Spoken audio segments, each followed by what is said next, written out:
사사기 9장 1절부터 24절까지 그리고 53절에서 57절까지 하겠습니다.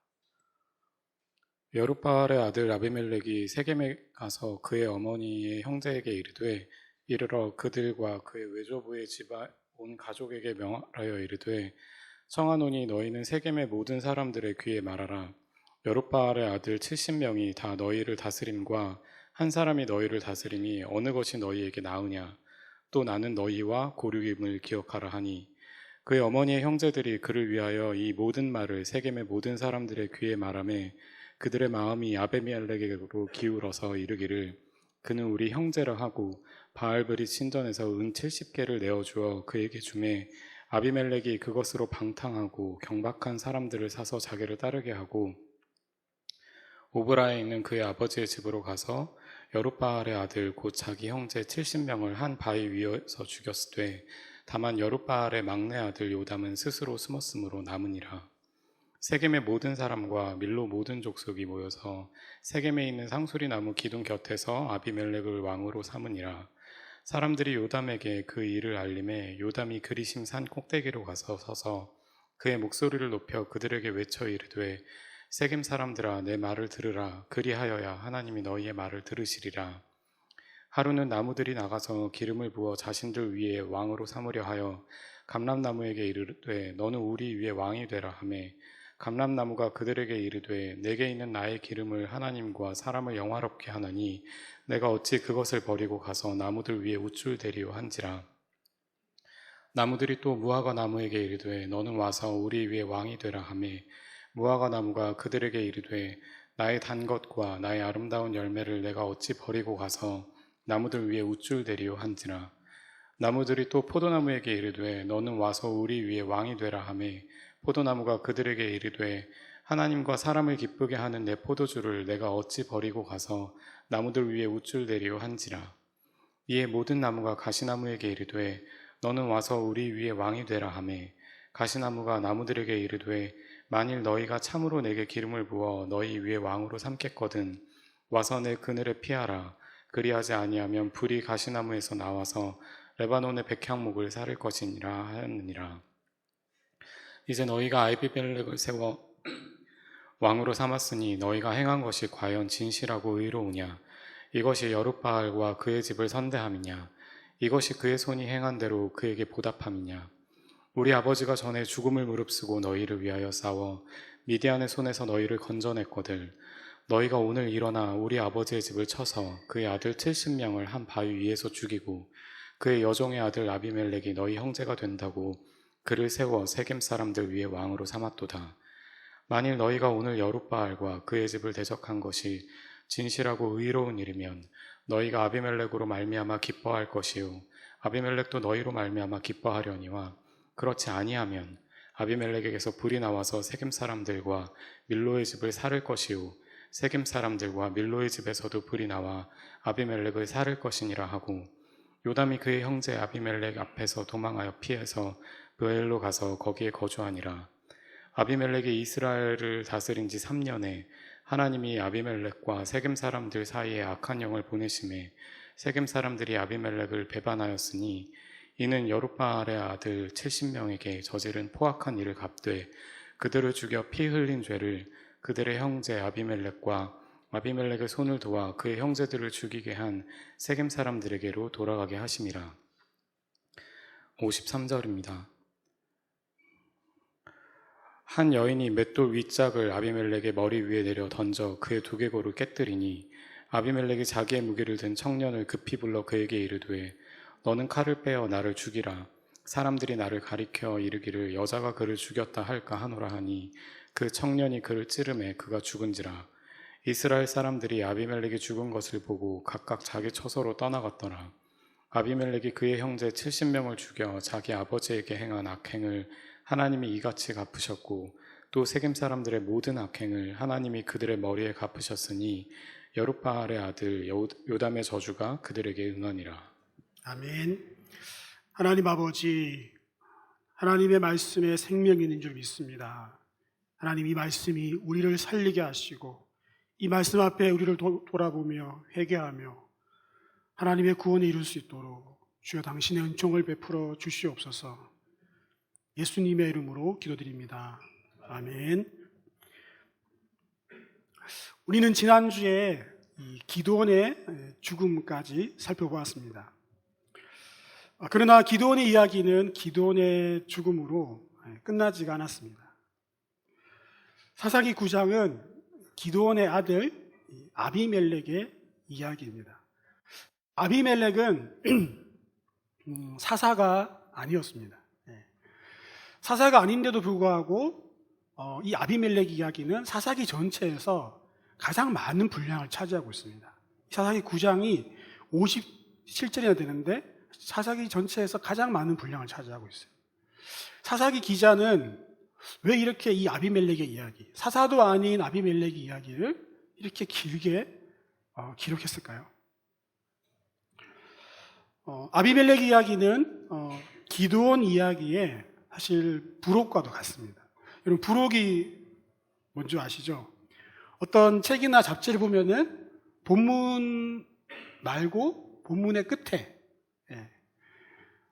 본문에 포함되지 않았지만 그러나 뺄래야 뺄 수 없는, 그러나 빠져서는 안 되는 중요한 참고 자료를 그 부록에다가 이렇게 끼워놓고 합니다. 이 아비멜렉의 이야기는 사실 기드온 이야기의 부록과도 같습니다. 기드온 이야기의 연장선이고 또 기드온 이야기에서 뺄래야 뺄 수 없는, 빠져서는 안 되는 중요한 참고 자료이기 때문에 오늘 부록처럼 이 사사기 9장을 사사가 아닌데도 불구하고 아비멜렉의 이야기를 기드온의 이야기에 같이 포함시키고 있는 거죠. 그래서 사사기를 기록한 이 사무엘은 이 이야기를 길게 기록함으로써 이스라엘 백성들과 또 이 이야기를 읽을 후대의 우리들에게 어떤 메시지를 전하려고 했을까요? 우리가 오늘 그것을 함께 살펴보고자 합니다. 본문 이야기가 아주 길기 때문에 전체를 자세히 다루기보다는 핵심되어 있는 사건 중심으로 또 메시지 중심으로 좀 같이 말씀을 나누고자 합니다. 우리는 하나님께서 기드온을 통해서 그 미디안에서 이스라엘 백성들을 크게 이제 구원해 주셨죠.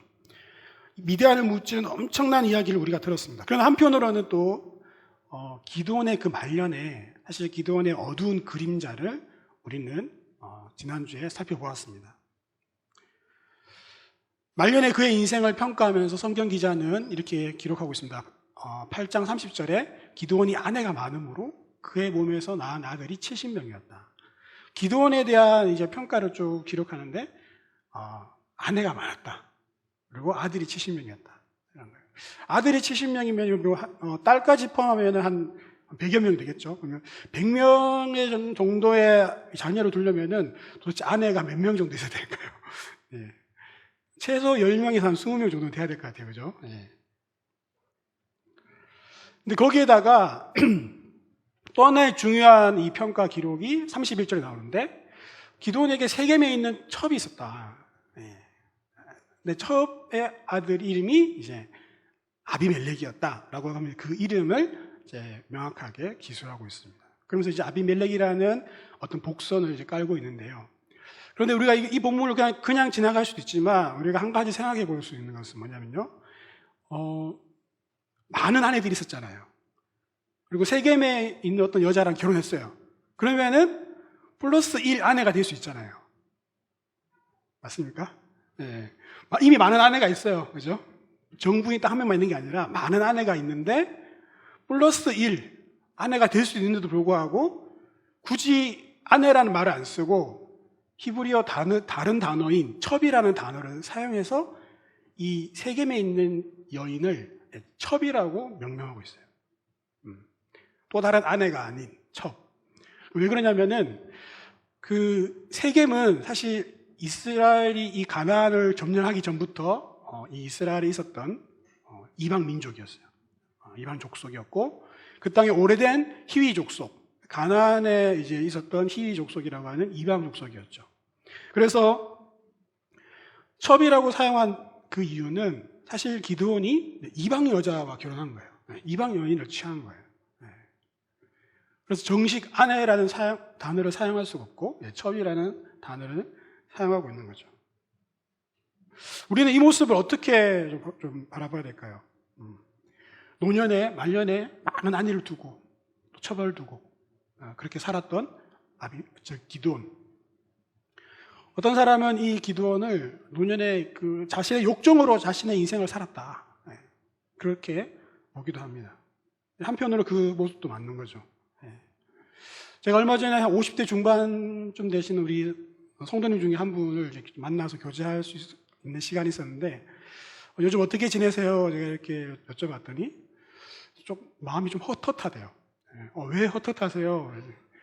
자녀들도 좀 많이 이제 컸고 좀 이제 뭐 책임감이 좀 줄어들고, 그리고 직장에서도 뭐 크게 뭐 이제 어려운 일 없고 뭐 다 알아서 돌아가고 자기가 조금만 이제 하던 대로 하면 되고, 그러니까 이제 인생을 이제 살아가면서 좀 마음이 이렇게 뭔가 오히려 이제 재밌는 일이 없고 또 의미 있는 일이 없고 그냥 계속 그렇게 돌아가니까 마음이 헛헛한 마음이 든다고 그렇게 얘기하더라고요.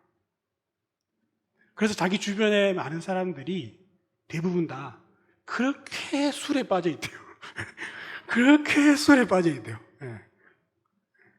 그리고 술 아니면은 이제 여자, 외도, 그렇게 이제 그 인생의 헛헛함을 채우러가는 50대 중반의 이제 남자들을 이제 볼 수 있는 거죠.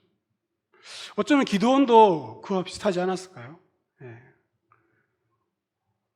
자기 인생의 미디안에서부터 이 참 이스라엘을 구해낸 큰 업적을 세우고 이스라엘의 영웅으로 추대받았지만은 그의 노년에 뭔가 이제 집에 있으면서 헛헛한 마음에 욕정으로 자신의 인생을 채우지 않았을까. 또 한편으로는 이러한 기드온의 모습에 대해서, 기드온이 사실 왕이 되기를 거부했잖아요. 사람들이 왕을 세웠을 때 나는 왕이 아니다, 왕을 다스리지 않을 것이다, 여호와가 다스리신다, 그렇게 했는데 노년의 말년의 이 모습을 보면은 왕이 되기를 거부는 했지만 사실 왕과 같은 왕처럼 살았던 모습을 볼 수 있어요. 그 당시 이제 고대 근동의 이방의 왕들의 모습이 이와 같았거든요. 수많은 아내를 거느리고, 그들이 그렇게 수많은 아내를 거느리는 이유는 물론 자기 힘을 과시한 것도 있었지만은 정략 결혼이죠. 주변의 다른 부족들과 이렇게 쭉 결혼하면서.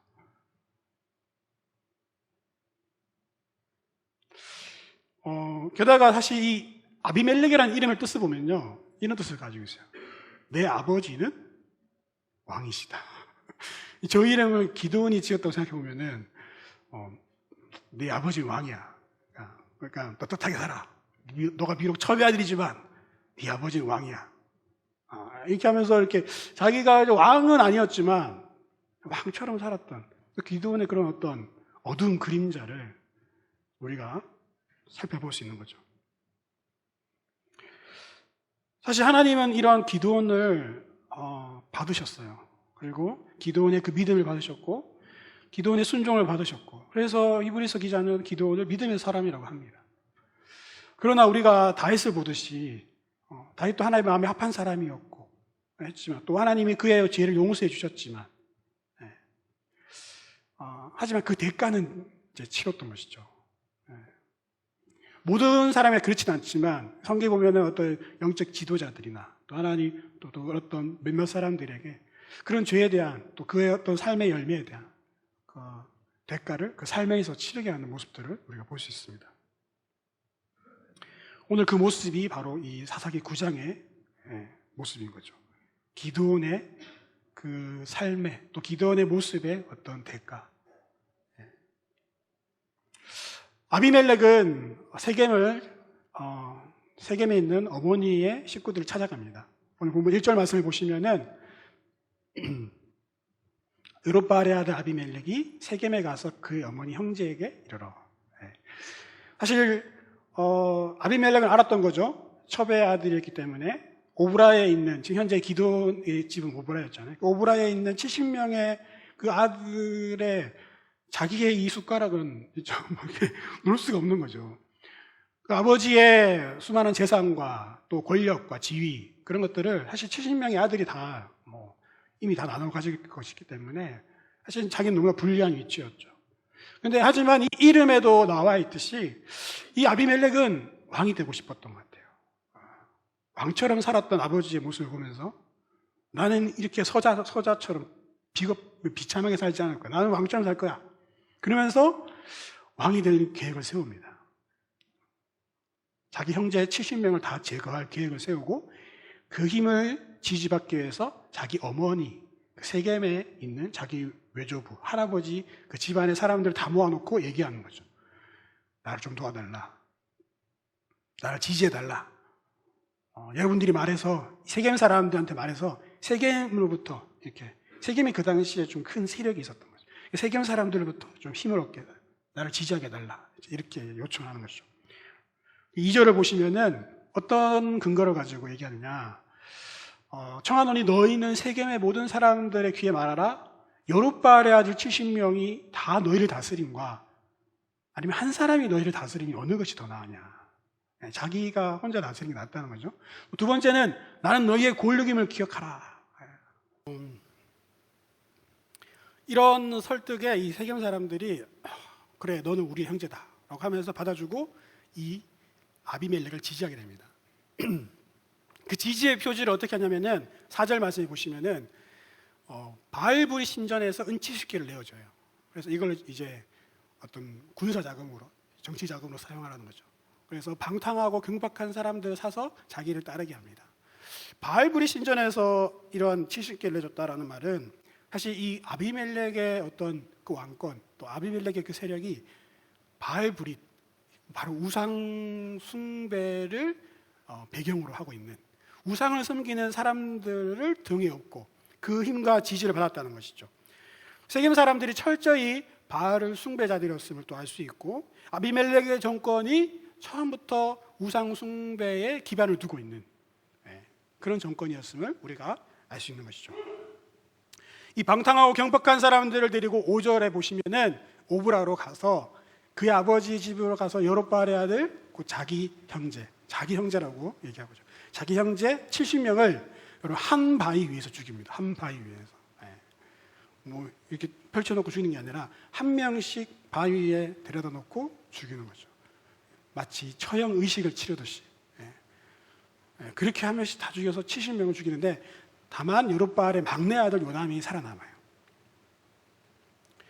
그런데 그러고 나서 여러분 그 다음 6절이 좀 오늘 본문에서 중요한 구절인데요. 세겜의 모든 사람과 밀로 모든 족속이 모여서 세겜에 있는 상수리 나무 기둥 곁에서 아비멜렉을 왕으로 삼으니라. 우선 저기 이제 밀로 모든 족속이 또 추가로 등장하는데, 밀로 모든 족속은 히브리어 원어로는 벳밀로예요. 벳밀로. 벳이 뭐냐면 집이라는 뜻이거든요. 벳엘 아시죠? 벳엘. 하나님의 집.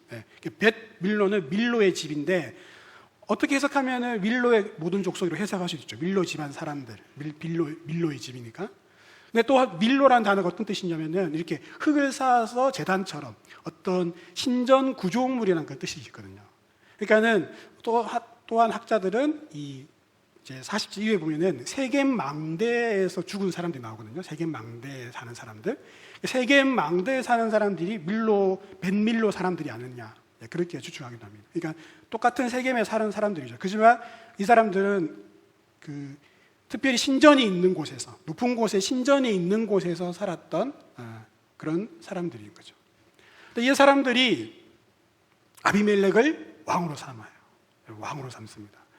여러분 이 단어가 사사기 전체에서 여기 9장에서밖에 안 나와요. 아비멜렉에서밖에 안 나와요. 사사기는 사실 왕이라는 주제가 되게 중요한 주제거든요. 그래서 사사기 전체 이제 마지막에 보면은 왕이 없으므로 소견에 오른도로 행했다. 왕이 없는 것이 아니라 하나님이 왕인데 하나님을 왕으로 모시지 않았기 때문에 그들이 자기 소견에 오른도로 행한 것이죠. 그게 사사시대인데, 근데 유일하게 왕으로 삼으니라, 왕이 된 사람이 아비멜렉이었어요. 그리고 여러분 이 아비멜렉이 왕이 된 이 장소를 보십시오. 세겜에 있는 상수리 나무 기둥 곁. 기둥이라는 것은 돌, 제단 이런 뜻이거든요. 여호수아 24장의 말씀을 보시면은 이런 말씀 나옵니다. 여호수아 24장은 여호수아 마지막 장이에요. 말은 여호수아가 유언을 남기고 마지막으로 이스라엘 백성들이 하나님과 다시 언약을 맺도록, 언약을 갱신한 자리인데 어디에서? 그때 세겜에 다 모았어요. 세겜에. 여호수아가 세겜에 다 모았어요. 그리고 거기에다가 이제 돌을 가져다가 어디에 세웠죠? 여호와의 성소 곁에 있는 상수리 나무 아래에 세우고, 이 돌이 우리의 증거가 되겠다. 그러니까 하나님과 언약을 맺은 증거로 돌을 세웠는데 그게 상수리 나무 곁에 있는 돌이라는 거예요. 다시 6절을 보여주시면은 세겜에 있는 상수리 나무 돌 기둥 곁에서 아비멜렉을 왕으로 삼습니다. 얼마나 비참한 일이 일어나는 건지 아시겠어요? 하나님과 언약을 맺었던 그 자리, 하나님의 언약의 증거가 있는 그 돌 옆에서 하나님과 언약을 깨뜨리고 바알을 숭배하고 바알을 섬기는 그 사람들을 등에 업고 아비멜렉이 왕이 되는 거예요.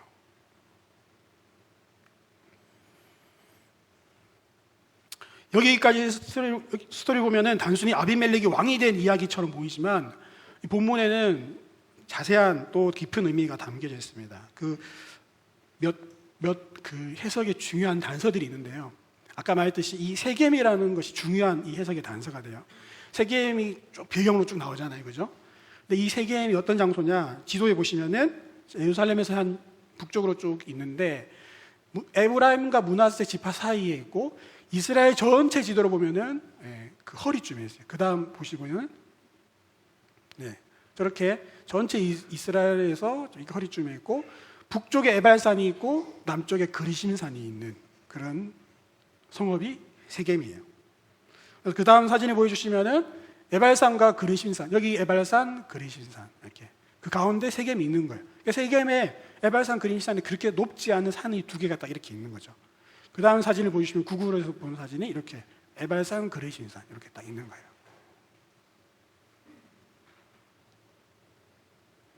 이 세겜이 어떤 장소였냐? 이스라엘에게 있어서는 되게 역사적으로, 영적으로 중요한 장소였어요.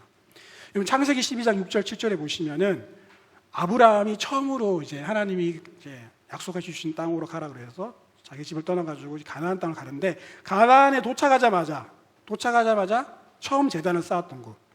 창세기 12장 말씀을 보여주시면은 아브라함이 그 땅을 지나 세겜 땅 모래상수리에 이르니 그가 그곳에서 제단을 쌓았다. 아브라함이 처음 가나안 땅에 가서 제단을 쌓은 거. 그리고 야곱이 바단 아람 삼촌의 집에서 다시 그 아버지께서 유업으로 주신 그 땅, 이 가나안 땅에 왔을 때 그때 처음 생애 성읍에 이르러서 거기서 제단을 쌓고 엘로헤 이스라엘이라고 불렀다.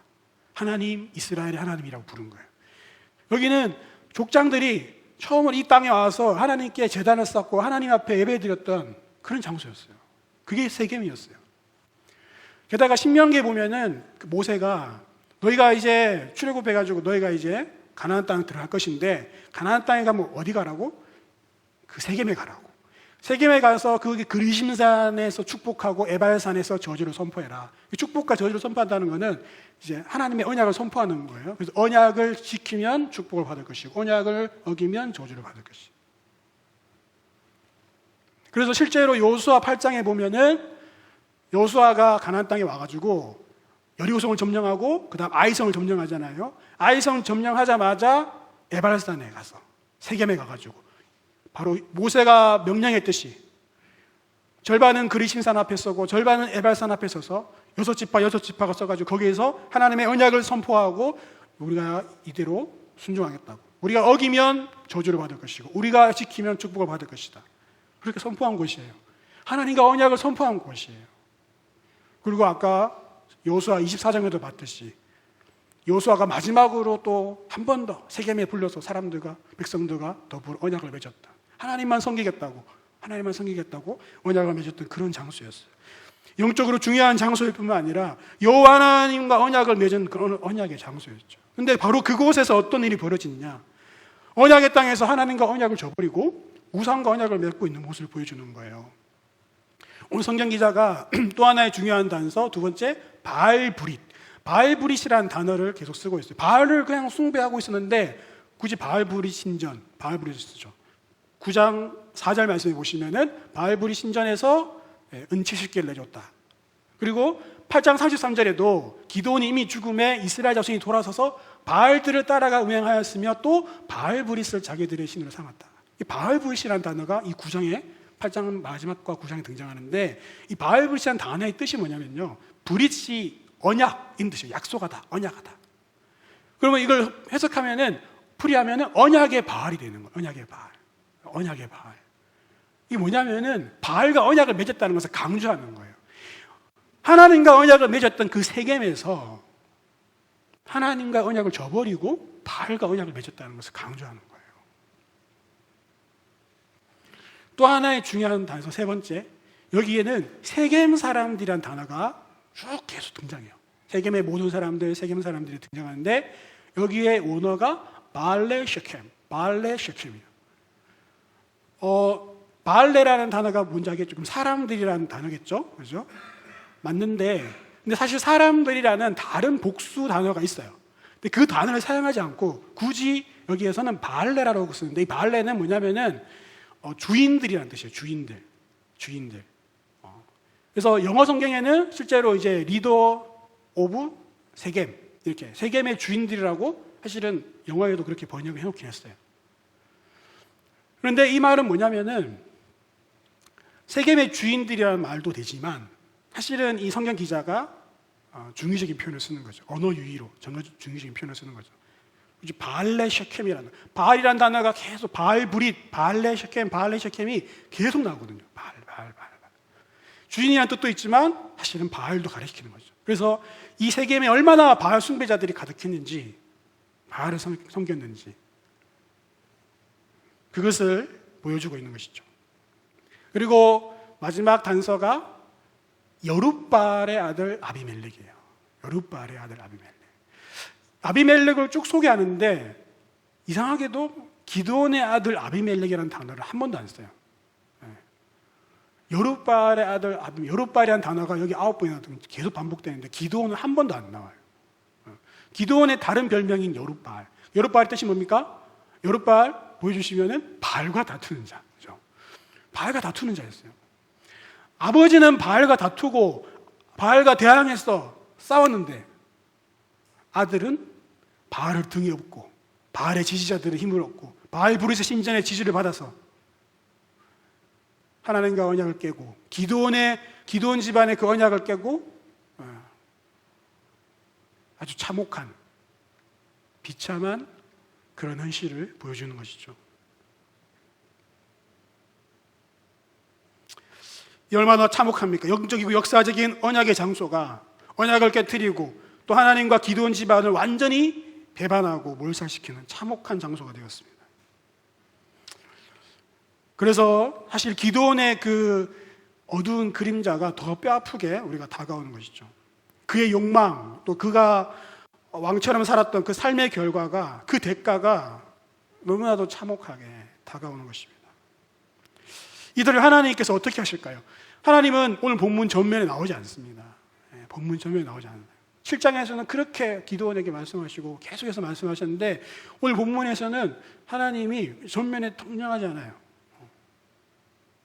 그러나 여러분, 하나님의 침묵이 하나님이 등장하지 않으니 하나님의 부재를 의미하지는 않습니다. 하나님 계세요. 살아 계세요. 우리의 인생도 마찬가지죠. 하나님이 안 계시는 것 같고 침묵하는 것 같지만 그것이 하나님의 부재를 의미하지는 않습니다. 하나님이 이 참혹하고 어두운 이곳에서 기드온의 아들 중에 그 한 사람 요담을 통해서 당신의 뜻을 말씀하시고 또 펼쳐가십니다. 7절 말씀을 보시면은 이제 요담이 등장하죠.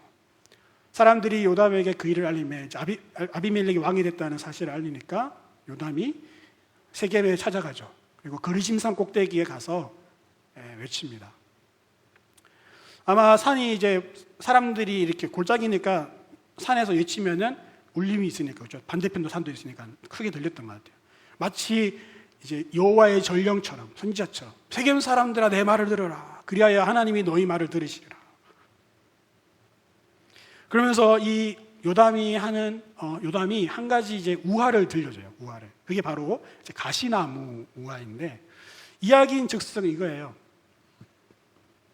나무들이 있었는데 나무들이 한 나무를 왕으로 삼고 싶은 거예요. 그래서 처음에 이제 감람나무를 찾아갔어요. 우리한테 네가 우리의 왕이 되어달라. 감람나무가 싫다고 거절했어요.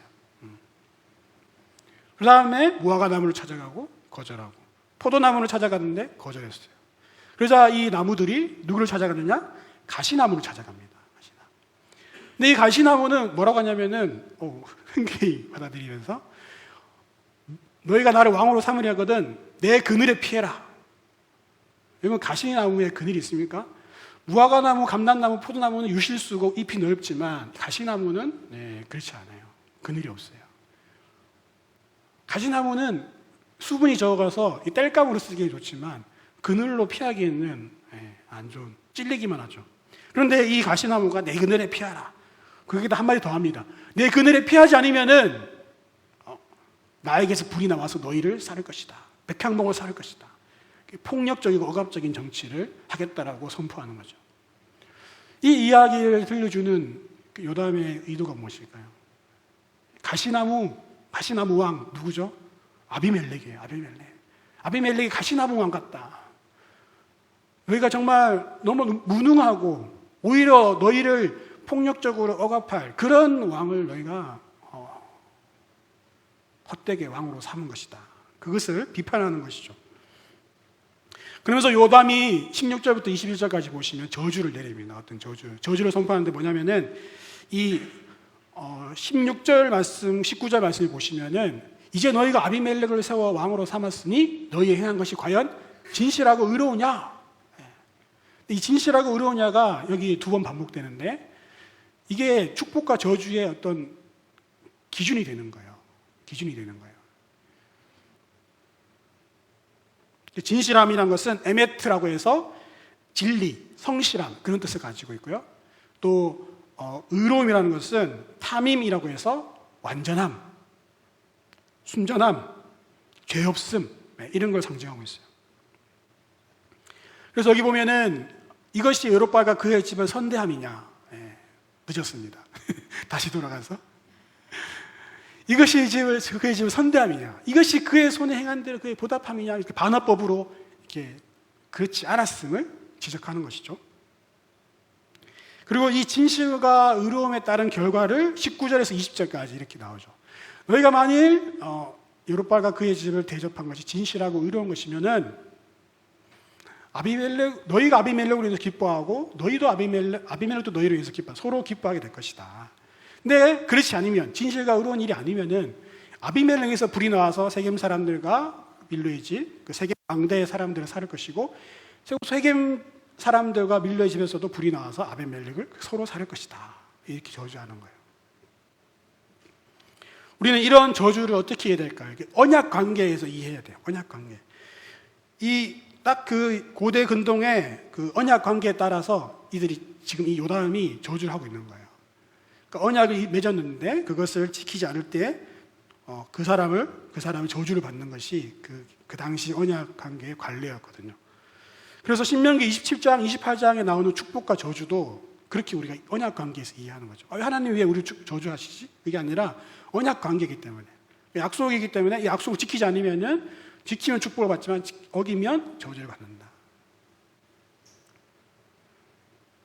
동일하게 여호수아 24장에 나왔던 그 언약 관계에 비추면은 이 말씀을 보면은 이게 너무나도 이렇게 연결이 되는데 똑같은 세겜에서 맺은 거잖아요.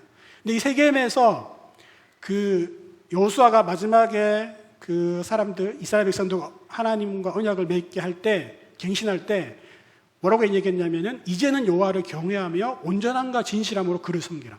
하나님을 경외할 때, 하나님을 섬길 때에 온전함과 진실함으로.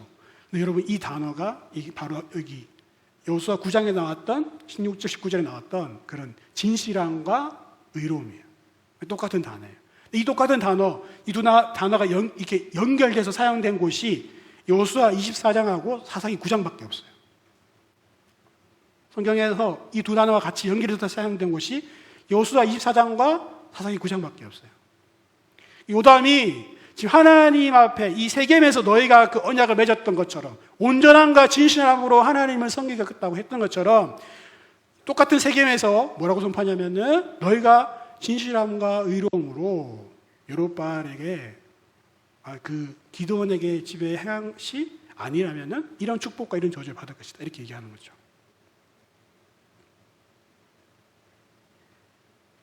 진실과 의로움으로 하나님을 섬기겠다고 했던 그 세겜에서 하나님의 언약을 저버리고 즉 바알브릿 바알과 언약을 맺을 뿐 아니라 또 하나님의 도우심으로 이스라엘을 구원했던 그 기드온에 대한 언약도 깨트린 것이죠. 하나님과 언약을 깬 백성들에게 하나님께서 어떻게 어떤 결과를 맞게 하시는가. 요담의 저주가 성취되는 것으로 보여주는데요. 제가 이 본문이 아주 길기 때문에 간략히 여러분들한테 재미있는 이야기로 들려드리겠습니다. 어떻게 이것이 성취되는지. 먼저는 시작은 하나님이 이 심판 계획을 사실 세우세요. 그래서 하나님이 23절에 보시면은 하나님이 보내신 악한 영이 나와요. 23절에 보시면은 하나님이 아비멜렉과 세겜 사람들 사이에 서로 이렇게 친하게 지냈던 지지를 얻었던 두 세력 사이에 악한 영을 보내셔서 세겜 사람들이 아비멜렉을 배반하게 합니다. 여기 보면 악한 영을 보낸다. 하나님이 악한 영을 보낸다. 이게 좀 우리가 어떻게 하나님이 악한 영을 보내실까 이렇게 생각할 수 있지만 성경에는 종종 그런 얘기가 나옵니다. 사무엘상 16장에도 보시면은 하나님이 사울에게 여호와께서 부리신 악령, 이 부리신 악령이 악한 영을 보내시는 하나님이 보내신 악령이거든요. 하나님이 죄인들을 심판하실 경우에 악인을 심판하실 경우에 그때 악한 영을 이렇게 보내기도 하는 것이죠. 즉 지금 하나님께서는 이 세겜 사람들과 아비멜렉 사람을 심판하시는 거예요. 그래서 악한 영을 보내시는 거예요. 그래서 25절에서 29절까지 세겜 사람들의 배신하는 장면이 나오는데 먼저 이 세겜 사람들이 배신할 때 어떻게 하냐면 산꼭대기에 가서 아비멜렉을 엿보게 하고 아비멜렉은 그 당시 세겜에서 약간 아래쪽에 있는 다른 아로하라고 하는 그 지역에 근거지를 뒀었습니다. 그러니까 거기에서 세겜에서 이제 산꼭대기에서 이렇게 아비멜렉을 엿보면서 그 지역을 세겜 지역을 지나가는 사람들의 상인들의 강도짓을 한 거예요. 이게 어떤 의미가 있느냐? 그 당시 이제 통치자들은 이런 상인들이 이제 물건을 사고 팔면서 남은 그런 관세를 가지고 자기들이 이제 주 수입원이었거든요. 근데 여기에서 이제 강도짓을 하면은 세겜의 아비멜렉의 통치 지역에서 강도짓을 하면은 이 피해가 고스란히 이제 아비멜렉에게 가는 것이죠. 그러면서 아비멜렉의 그 어떤 상권, 그것들을 이제 상업을 통한 어떤 그 지지를 쭉 틀어막으면서 반역을 꾀했던 것이죠. 또 한 사람, 그 에벳의 아들 가을이라는 인물이 등장하는데 이 사람은 떠돌이 사람이었는데 이 사람들이 이 세겜에 정착하면서 세겜 사람들을 부추기는 거죠. 너희가 세겜 사람인데 왜 여룹바알의 아들을 섬기느냐. 근데 그것을 이제 바알 브릿 신전에서 같이 연회를 하면서 바알을 섬기는 그 신전 안에서 뭐라고 얘기하냐면은 아비멜렉이 누구냐? 여룹바알의 아들이 아니냐라는 거예요. 여룹바알이 뭐죠? 바알과 다투는 자.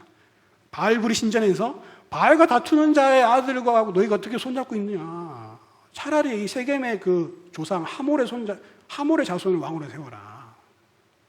나한테 군사를 주면 아비멜렉 한 주먹거리도 안 된다. 막 허풍을 치니까 그 당시 세겜의 그 방백이었던 스불이라는 방백이 있었어요. 그 사람은 아비멜렉의 또 신복이었어요. 그래서 아비멜렉한테 이 밀고를 하고 그리고 아비멜렉이 이렇게 기습 작전을 매복을 합니다. 다음 날 이 가알이라는 사람 허풍을 뜨면서 막 나오니까 저기 이제 당신이 말하던 아비멜렉이 왔다. 나가 싸워라. 그러니까 이게 어떻게 나가 싸우는데 당연히 패했죠. 그래서 이 가알과 그를 이제 따르는 무리들, 세겜에서 반역을 꾀했던 무리들이 다 처치를 당하고 끝이 났어요. 그래서 성경을 보면은 그 다음날 아침에 세겜 사람들이 밭으로 나와요. 밭으로 나온다는 말은 평화시기, 밭에 일하러 오는 거죠. 싸우러 오는 게 아니잖아요. 사람들은 이제 가알과 그 무리들이 다 처단됐으니까 이제 끝났나 보다라고 이제 밭에 일하러 나왔어요. 그런데 이 아비멜렉이 그 복수심, 또 그 어떤 배신에 대한 어떤 안갚음을 멈추지 않습니다. 이 세겜 사람들 아예 그냥 싹을 다 잘라버리려고 그냥 그 무고한 사람들 있잖아요. 그 무고한 사람들을 밭에 일하러 나온 사람들 다 죽여버리고 세겜 서검에 있는 사람들 다 죽여버리고 그리고 소금을 뿌려버려요. 소금을 뿌린다는 행위는 다시는 이 마을이 이 성읍이 회생되지 못하게 저주를 퍼붓는 거죠.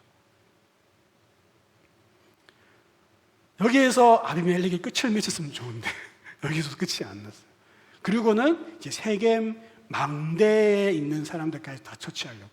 세겜 망대는 좀 높은 곳, 세겜에서 좀 높은 곳인데 아까 말했던 그런 밀로의 집, 그 사람들이 있는 그건 주로 신전이 있었기 때문에 신전을 섬기는 사람들이 주로 있었던 것 같아요. 그에 있는 사람들이 이제 아비멜렉이 쳐들어온다는 얘기 듣고 다 그 이제 망대 안에 있었던 그 엘브리시라고 하는 바알브리시의 어떤 신전의 그 밀로의 거기에 있는 동굴에 숨습니다. 예.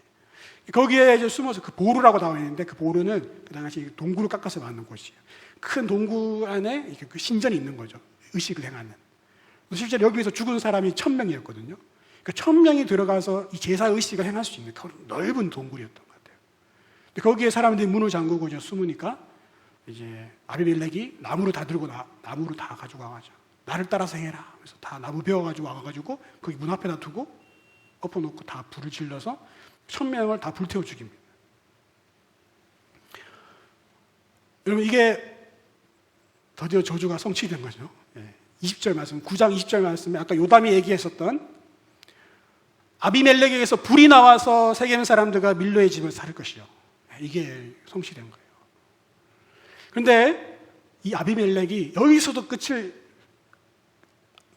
멈추지 않고 데베스라고 하는 곳까지 가게 됩니다.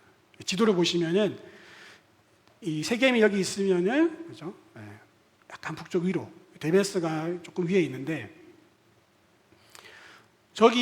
거기는 오브라는 이제 기드온의 고향이었고 이쪽에 있는 중간에 있는 데베스라고 했어요. 이 데베스에 똑같이 여기도 아마 자기 그 세겜 사람들과 함께 반역을 꾀했던 것 같아요. 그래서 동조했던 것 같아요. 그래서 이 데베스 사람들까지 처치해 보려고 가가지고 하니까 이 데베스에 있는 모든 남녀들이 또 망대에 올라가요. 망대 올라가요.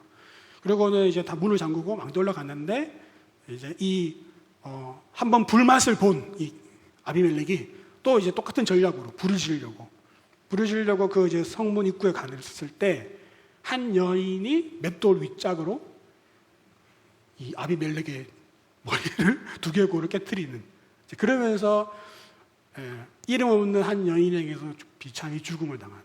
그래서 자기가 너무 불명예스러우니까 그러니까 옆에 있는 이제 무기 든 사람 청년한테 자기가 죽여달라고 해서 죽게 됩니다. 어떻게 여자가 맷돌을 이렇게 엄청 힘이 좋은 여자가 아니에요. 역도 선수 같은 그런 이죠. 맷돌 이렇게 던졌을까? 이제 그렇게 우리가 의심할 수 있지만 사진을 보여주시면 그 당시 고대 근동 사사시대의 맷돌은 저런 맷돌이에요. 그러니까 판이 있고 이렇게 미는 거야. 이렇게. 우리나라 맷돌은 아래 거랑 윗짝이 다 똑같잖아요. 이렇게 돌리잖아요. 구멍에서 이렇게 콩이나 이런 걸 넣고 이렇게 돌리는데 가는데 여기는 이렇게 가는 거예요. 판이 아래 짝은 크고 위에는 약간 이렇게 몽둥이 같은 이렇게 가는. 이 몽둥이 던진 거죠. 이렇게. 근데 여러분 재밌는 것은 여기에 한 여인에 의해서 죽잖아요. 한 여인에 의해서. 여기 여인이라는 단어 뜻이 뭐냐면요. 여자라는 이 단어의 히브리어가 이샤인데 여러분 불이라는 히브리어 단어가 에이쉬예요. 그러니까 이 자음이 똑같아요. 발음도 비슷해요. 그러니까 언어 유희를 한 거죠. 사실 여자에게 죽임을 당했지만 불에 의해서 죽임을 당한 겁니다. 그러면은 사사기 9장 20절의 말씀이 또 한 번 성취되는 거죠. 어떻게 해요? 9장 20절에 세겜 사람들과 밀로의 집에서도 불이 나와서 아비멜렉을 살을 것입니다. 하나님이 그대로 갚아주세요. 한 바위 위에서 70명을 죽였잖아요. 맷돌 두 짝이 아니라 맷돌 윗짝 한 짝, 한 바위로 죽임을 당하고 그렇게 똑같이 보응을 당하는 거죠.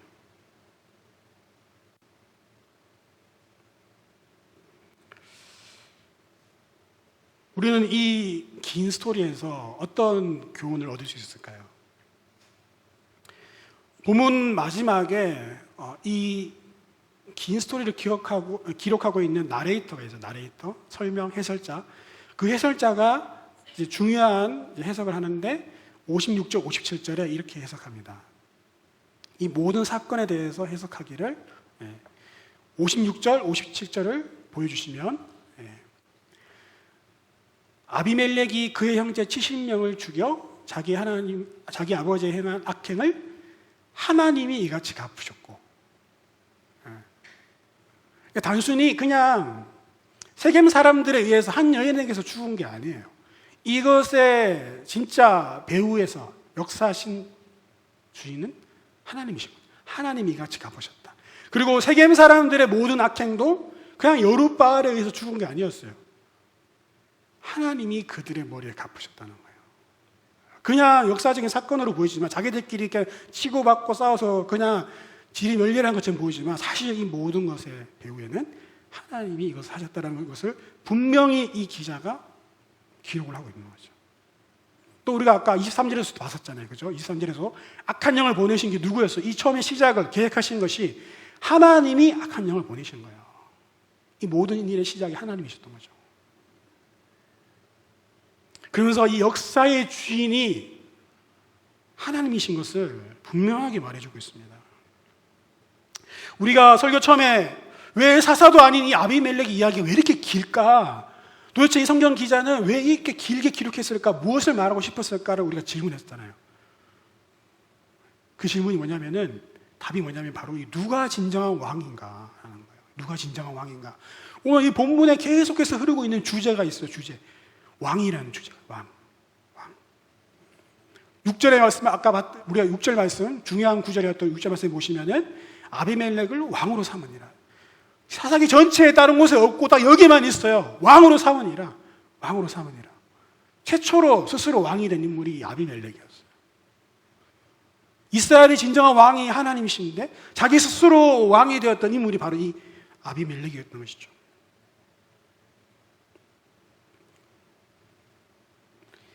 스스로 왕이 되려고 했었던 이 아비멜렉이 진짜 왕일까요?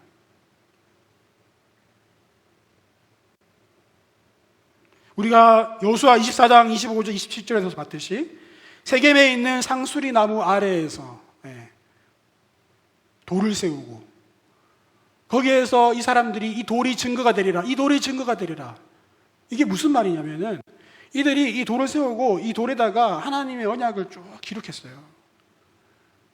그리고 이 돌이 우리의 증거다. 이 돌이 증거라는 말은 나와 하나님 사이의 증거라는 거예요. 무슨 증거? 언약을 맺었다는 증거예요. 그걸 다른 말로 하면 뭐냐면요, 우리는 이제 하나님만 우리의 왕으로 섬기겠습니다. 우리는 이제 하나님만 섬기겠습니다. 하나님의 다스림만 받겠습니다. 그 언약이에요. 그 약속이에요. 하나님을 왕으로 세웠던 그 자리, 세겜의 상수리 나무 곁에 있었던 그 돌 곁에서 오늘 스스로 왕이 된 아비멜렉을 이 본문이 보여주면서, 아비멜렉이 진짜 왕이냐?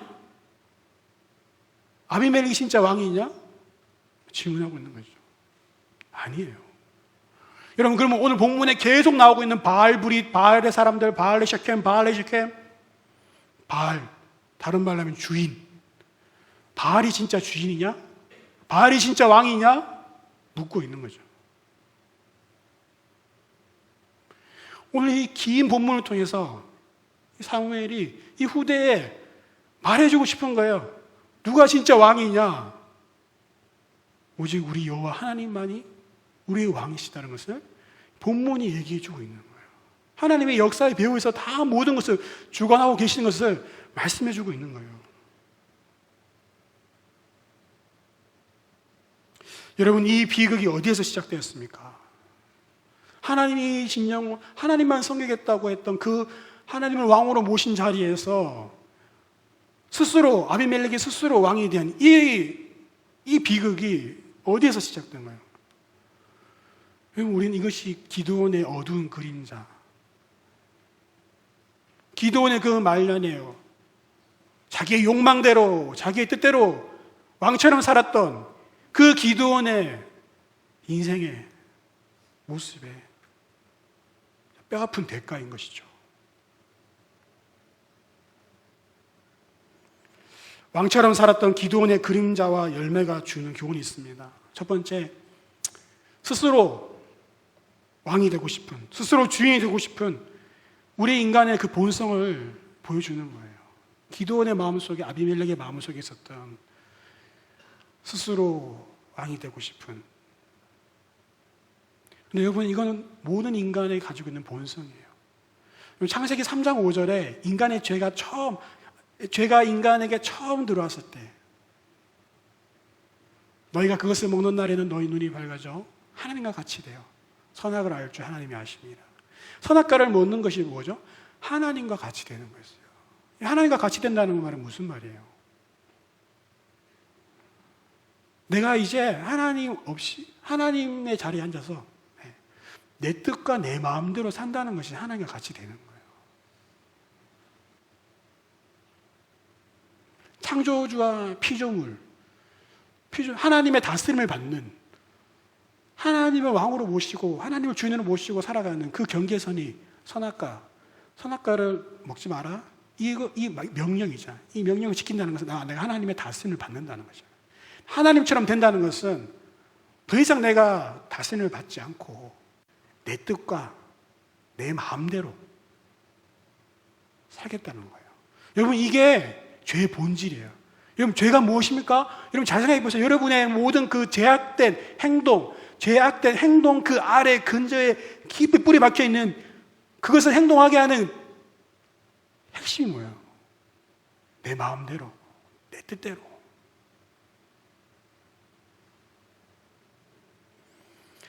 예수 믿는다는 것은 여러분, 주인을 바꾸는 문제예요. 주인을 바꾸는 문제예요. 여러분, 예수님 믿을 때 여러분 영접기도 하셨죠? 어떻게 하셨어요? 나는 이제 예수님을 나의 구원자이자 나의 주인으로 모십니다. 나의 주인으로 모십니다. 지금까지 내가 내 인생의 주인 되어서 내 마음대로 내 뜻대로 살았는데 이제 내가 주인을 바꾸겠습니다. 나는 이제 내 주인의 자리에서 내려와서, 내 마음의 자리에서 내려와서 예수님을 나의 주인으로 모시겠습니다. 그게 예수 믿는 거예요. 그게 예수 믿는 거예요. 복음의 핵심. 여러분, 우리 믿음의 핵심이 바로 내 마음대로 살고자 하는, 내 뜻대로 살고자 하는 그것을 내려놓는 거예요. 그리고 예수님을, 우리 주님을 나의 주인으로 모시는 거죠.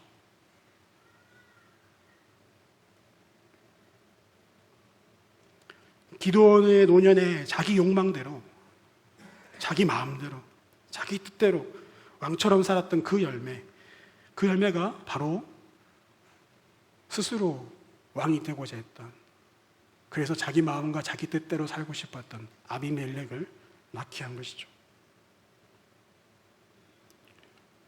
이것은 우리들의 마음에도, 우리의 뿌리에도 사실은 자리 잡고 있는 것입니다. 또 한 가지 교훈은, 두 번째는 내 뜻대로 살고 싶은 우리와 흔들리는 다음 세대예요. 여러분, 아비멜렉은 그 기드온의 노년에 보였던 그의 삶의 대가였어요. 그래서 성경 기자는 기드온의 이야기를 그것으로 그냥 그의 죽음으로 끝마치지 않고 아비멜렉의 이야기를 기드온의 이야기에 길게 부록처럼 붙여서 빠져서는 안 되는, 없어서는 안 되는, 반드시 참고해야 되는 그 부록으로 남겨놓고 있는 것이죠. 이 아비멜렉의 이야기가 끝나야지 기드온의 이야기가 끝나는 거예요. 여러분, 우리의 인생 끝나는 것이 아니라 우리가 영향을 준 우리의 다음 세대, 우리의 자녀들, 그들의 이야기까지 우리의 이야기가 흘러가고 있는 거죠.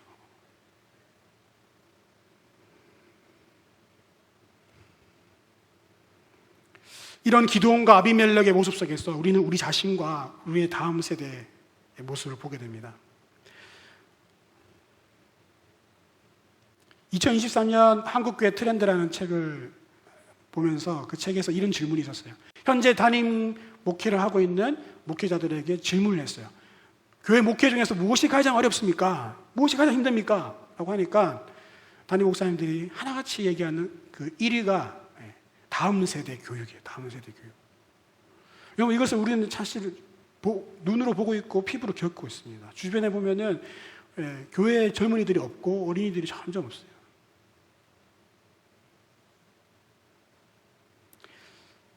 거기에 또 하나의 이런 글이 있었어요. 그러한 다음 세대의 교육에 있어서 가장 중요한 게 뭐냐 했을 때 모델이라고 하죠. 모델이 뭐냐 했을 때 이들은 어떤 가르침을 가지고 배우는 게 아니라 모델로 배우는 거예요. 모델로. 그런데 이들이 바라보는 모델이 누구냐? 교회 다니는 중고등학생들에게 설문조사를 했습니다. 개인 신앙생활에서 가장 영향을 준 사람이 누구냐? 주일학교 전도사님, 선생님 아니었어요. 1위 엄마. 자신의 신앙생활에 가장 영향을 준 사람이 누구냐? 엄마. 2위 아빠. 아빠도 영향을 줍니다, 여러분. 무책임하게 회피하지 마십시오. 아빠도 영향을 줍니다. 엄마와 아빠의 모습을 보고 배우는 거예요. 엄마와 아빠의 모습을 보는 거예요. 여러분 다음 세대의 영적 모델이에요. 여러분을 보고 여러분의 자녀들이 다음 세대가 신앙을 배우는 거예요. 아, 하나님이 이렇게 섬기는 거구나. 아, 인생을 이렇게 살아야 되는 거구나. 여러분, 기드온과 아비멜렉을 보십시오. 이게 뼈아프게 나눠가고 있는 거죠.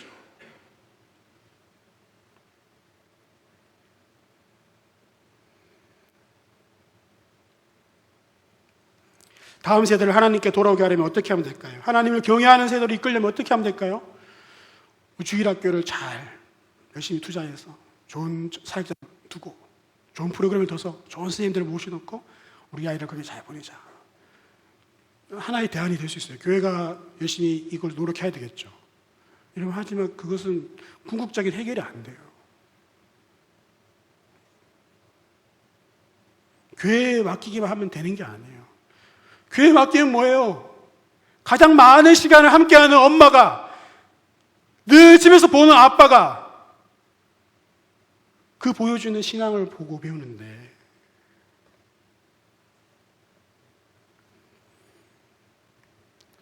우리가 진정으로 하나님을 우리 인생의 주인으로 모시고, 우리가 진정으로 하나님을 우리의 왕으로 모시고 살 때 그들은 자연스럽게 보고 배울 것입니다. 우리가 주님을 주인으로 모시는데 가장 걸림돌이 되는 것이 뭘까요? 제가 대학 시절에 어떤 책을 읽다가 정말 너무 이렇게 멋있는 영어 구절이 있어가지고 이렇게 적어서 책상 앞에 붙여놓고 열심히 외웠던 기억이 있어요. 보여주세요. 지금은 제가 까먹었기 때문에. Before we can pray, Lord, Thy kingdom come, we must be willing to pray, My kingdom go. 우리는 당신의 나라가 임하시옵소서, 주기도문에 나오는 기도예요. 늘 하는 그 주기도문의 기도, 당신의 나라가 내게 임하시옵소서라고 기도하기 전에 먼저 나라의 나라가 무너지게 해달라고, 나의 나라가 망하게 해달라고, 나의 나라가 떠나가게 해달라고 기도해야 된다는 거예요. 하나님을 왕으로 모시고 하나님을 주인으로 모시고 하나님의 다스림과 통치를 받는데 가장 큰 걸림돌은 바로 우리 자신이라는 거예요. 우리 자신. 나의 나라, 내가 주인 되어서 내 마음대로 내 뜻대로 살고 싶어하는 이 나라는 이 자아가 시퍼렇게 살아있을 때 하나님의 나라가 내게 임할 수가 없다는 걸, 하나님의 통치가 내게 임할 수 없다는 거예요.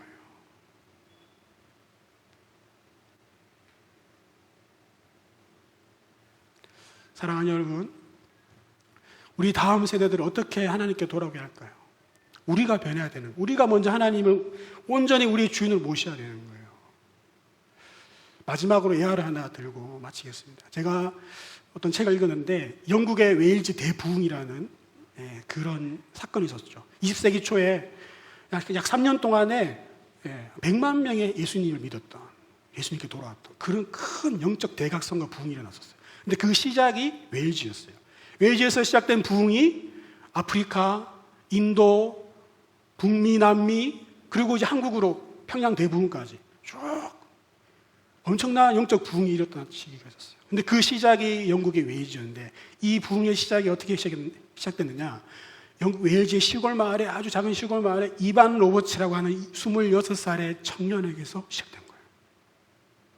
이 청년은 13살 때부터 예수 믿고 나서부터 성령 충만을 위해서 기도했어요. 성령이 충만하길, 그리고 웨일즈의 자기 마을에 이 부흥이 임하길. 성령의 부흥이 임하기를 기도했다고. 그런데 26살이 됐는데 13년 동안 기도했을 때 26살이 되어서 신학교에 들어갔는데 한 기도회에 참석했을 때 그 기도회의 주제가 뭐였느냐? 주여 우리를 굴복시켜 주시옵소서. 주여 우리를 굴복시켜 주시옵소서. 이 주제를 가지고 기도하기 시작했을 때 성령이 충만하게 임하는 것을 경험. 그동안 기도해왔던 그 성령의 충만함을 이 이반 로버츠라는 청년이 경험한 거예요. 하나님이 그 마음에 네가 기도할 것이 바로 이것이다라는 확신을 주시고, 그래서 그때 엄청난 회개와 부흥이 일어났고 주변의 친구들과 함께 같이 기도하면서 외주의 부흥과 전 세계의 부흥 운동이 일어났던 것이죠. 주여 우리를 굴복시켜 주시옵소서. 내가 왕이 되려고 하고 내가 내 뜻대로 살려고 하는 나의 이 자아가 당신께 굴복하겠습니다. 당신께 순복하겠습니다. 나를 다스려 주시옵소서. 나를 다스려 주시옵소서. 그렇게 하나님께 순복할 때 자기가 주인 되고 자기가 마음대로 살려고 했었던 그것을 내려놓을 때 하나님이 다스리기 시작한 거예요. 여러분, 성령 충만은 뭡니까? 성령 충만은 내가 성령님께 온전히 순복하는 거예요. 성령이 이미 우리 안에 계시잖아요. 우리 안에 계신 그 성령님께 내가 순복할 때, 전적으로 순복할 때 성령 충만하게 되는 거예요. 여러분이 온전히 하나님께 굴복할 때에 하나님이 여러분에게 충만하게 임하시는 거예요. 여러분, 이거밖에 없어요. 이거밖에 없어요. 이렇게 우리가 하나님께 순복하고 굴복할 때에 하나님이 우리를 변화시키시고 다스리실 것이고 우리의 다음 세대 영적 부흥을 일으키실 것입니다. 우리 함께 같이 기도하겠습니다.